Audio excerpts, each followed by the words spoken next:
Do you have a better idea? Yes, I do. Xenoblade Chronicles 2 version 1.5.1 is out, and this one will probably go down in history as the third best update in the entire history of the game. Now you might be thinking that third best isn't that great, but keep in mind that the first best is almost certainly going to be the Golden Country update, and the second best is obviously the pre-existing challenge mode update, so an update that's almost as good as those is still pretty good. This review will contain spoilers up through the end of Chapter 7 of Xenoblade Chronicles 2, just because of certain things that they added and or changed. First off, there is only one bug fix in this patch, believe it or not. The game is actually in such a stable state where the only bug fix they needed to do is one related to challenge mode, aka one that was added with a mode that was only added in the last update. There is apparently a bug preventing you from progressing from one wave to the next in the Humanoid Alliance challenge battle. That's been fixed now, so that's pretty good. But as for new features, there's only one new thing that isn't DLC related, so if you want to enjoy any of the cool stuff in this update, you should probably get the expansion pass. Honestly, it's pretty much worth it as is right now, which is pretty impressive. Shackle Blade Resist 1 through 5 has been added as new skill rams you can make for Poppy, which makes sense. It was an Aux Core ability that already existed, and there just wasn't a Poppy equivalent, so hey, there you go. Jumping into the DLC stuff, the new Rare Blade Crossette has been added to the game. She's a Fire Bitball, which is a brand new weapon and element combo for Rare Blade, so that's pretty nice. She's a pretty good Bitball. She's no Fiora, but she is one of the better healers, especially because she's got fusion combo boosting skills and one that increases her attack power by up to 500% if you pick up a bunch of potions, and since she's a healer, you can get those pretty easily, so that's nice. Even more importantly, she isn't a gacha blade. You can just talk to a new Napon NPC in Argentum who will give you a core crystal that's guaranteed to contain her, so that's actually really nice. Next up, the fourth and final round of DLC side quests has been added. Some of these are just regular ones. There's one in Araya, and one in Tantal, Chapter 7 onwards, but there are also 3 more Rare Blade ones. There's one that requires Gorgon Boreas and Chapter 8, and the Follow Your Passion side quest to be completed. There's Hot Spring Bonanza, which is kind of the Big Girl Power Quest Part 2, which requires Shiba, Korra, and Cassandra and Chapter 10 and the Goldsmith Flight Deck. And then there's an Adenine and Kos-mos one in Moratha, which is actually going to be pretty interesting. I haven't done any of these yet, but some of them sound a lot cooler than others. Mostly the Rare Blade ones. We got Easy Mode available for everyone as a new difficulty option a few updates back, but now people who have the expansion pass now have access to Bringer of Chaos and Custom difficulty. Custom difficulty is what I'm going to be going over first because it's actually a pretty customizable difficulty. You have 10 different options. Enemy attack power, enemy attack frequency, enemy maximum HP, enemy debuff duration, player blade combo buffer time, which is basically the amount of time between when a blade combo will run out, party gauge gains, player special recharge rate, player healing capacity, chain attack multiplier, and the amount of the party gauge using the ascended form of the Aegis will take up, basically, once it runs out. Its default is none of it, but you can have it take up to 1, 2, or all 3 segments. So this is actually really good, and if you look at it, a lot of the things like enemy attack power and frequency are actually pretty close to the bottom with default difficulty, so you can make the game a lot harder.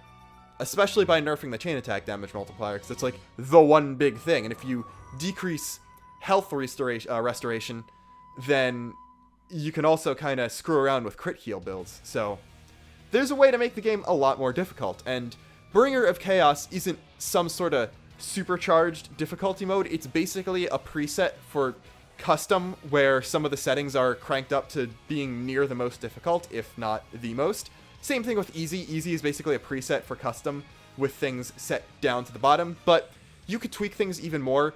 For Napon Stone farming, I'm probably going to just make everything as easy as possible and then just one-shot Chicken Heart challenge with Tora because of something that we're going to go over right now, even though it's actually not the next thing. in the actual patch notes, and that is there are several new items that you can buy that are from the expansion pass, basically. The coolest thing is, for 1 Napon Stone apiece, you can actually get items that will boost Tora's idea levels. As in, you don't have to grind against certain bosses forever and ever and ever to actually up Tora's idea levels beyond the ones that maxing the 3 poppies affinity charts will give you. And idea levels are actually pretty good in terms of increasing a character's damage output, so that's really nice. And in addition, every main character now has a new costume, including Poppy. So every main driver and Blade is on their second costume, third for Pyra, except for Poppy, who's on her first. You've got Cloud Sea King Rex, which is basically Rex's Master Driver outfit colors on a normal version of his outfit. Blood Witch Nia, which is basically Dark outfit Nia. Skullface Punctor, which is terrifying. Scarlet Inquisitor Morag, which is just Red Morag. Shining Justice Zeke, which is a reference to Sigurd from Xenogears. Blue Sky Pyra, which is sort of Pyra's Ascended State colors, but on Pyra. Carbon Mithra, which is purple Mithra, but the lights are the same color. It's sort of Malos Mithra. That's how I'm kind of considering it, even though her core crystal and all that stays the same. Obsidian Dromark, which is just black Dromark. Jade Orchid Brigid, which is green Brigid. Okay. Magical Pink Pandoria, which is white and pink. Cornflower Poppy Alpha, which is just blue Poppy Alpha's clothes, basically. It sort of looks like a sailor suit because it's blue, but I don't know. I don't really see that. Antique Princess QT, which is a Melia skin for Poppy QT. Pretty cool. Nano Orange Cutie Pie, which is a reference to Emeralda from Xenogears. And then, yeah, that's all the new costumes. So those are pretty cool. A lot of them are actually pretty bad as aux cores, but it's more costumes. It's pretty cool. I like it. The next new option is Special BGM, which is just a setting in the system settings. It's just a new tab, sort of. It's underneath the enemy aggression thing. So game settings is now difficulty level, which has easy, normal, bringer of chaos, custom, auto battle, automate, special challenges, enemy aggro, and then special BGM. This means that when you enable it, if you have Shulk and Fiora engaged to any of your active drivers, the unique monster battle theme will turn into You Will Know Our Names from Xenoblade Chronicles 1. That's amazing! I love the fan service this game has when it really chooses to do things. I like it. And then, in addition, there's just a couple quality of life things related to Challenge Battle. Checkmarks have been added to any items you already own when looking at the item list when exchanging crystals for items, so you can see which costumes you already own, which Poppy skill rams you already own, that kind of thing. As for the Tora items, if you use one, it doesn't count it anymore, but you could just look at Tora's idea levels and see if they're maxed out or not, and that's pretty easy. And then the difficulty of the Attack of the Aspar challenge battle has been adjusted a little bit so that enemies in easy mode have a little bit less HP. And that's everything. And that's a lot of things. And that's a lot of really good things. This is a fantastic patch. I didn't expect this one to be as good as it is, actually. And honestly, there's also just one new rare blade, though data miners have actually found a second one, and Torna. And then the DLC is done, so I'm just expecting those 2 new rare blades at some point in August, and then Torna, and Torna's gonna be huge, so really, I'm not complaining at all with that being the last thing of the DLC. Also, this is just a little bit of an extra thing. I'm not going to be showing a picture of it, but one of the new rare blades has actually had its image leaked in a Japanese thing about the DLC.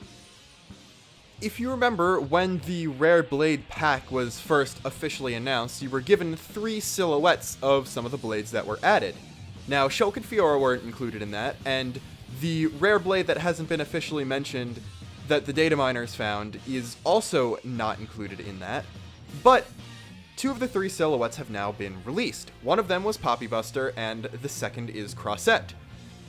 Apparently, somewhere, a Japanese publication of that same image with the silhouettes replaced with the actual official art of the blades was shown off, and you can see the appearance of the 3rd blade. Now, data miners knew the blade's weapon type, element, name, skills, all that kind of stuff back for a while now, because they were included into the game. I'm obviously not going to be going over any of that, because it's a spoiler for upcoming content. But if you want to know what this new blade looks like, then the image does exist and you can find it. So, yeah, another fantastic patch. I'm assuming that I'm going to have to be making 2 more videos before Torna releases, which are just going to be, hey, this is a new rare blade and maybe a couple bug fixes. Hey, this is another new rare blade that's actually really cool, you're going to see soon enough. And some more bug fixes maybe. And then I'm probably not going to do a full patch review of the patch that actually includes the Golden Country. I'm going to wait until I beat Golden Country myself and then probably make a full actual review out of it. But that's what we got now. So until next time, this is Luxin, signing off.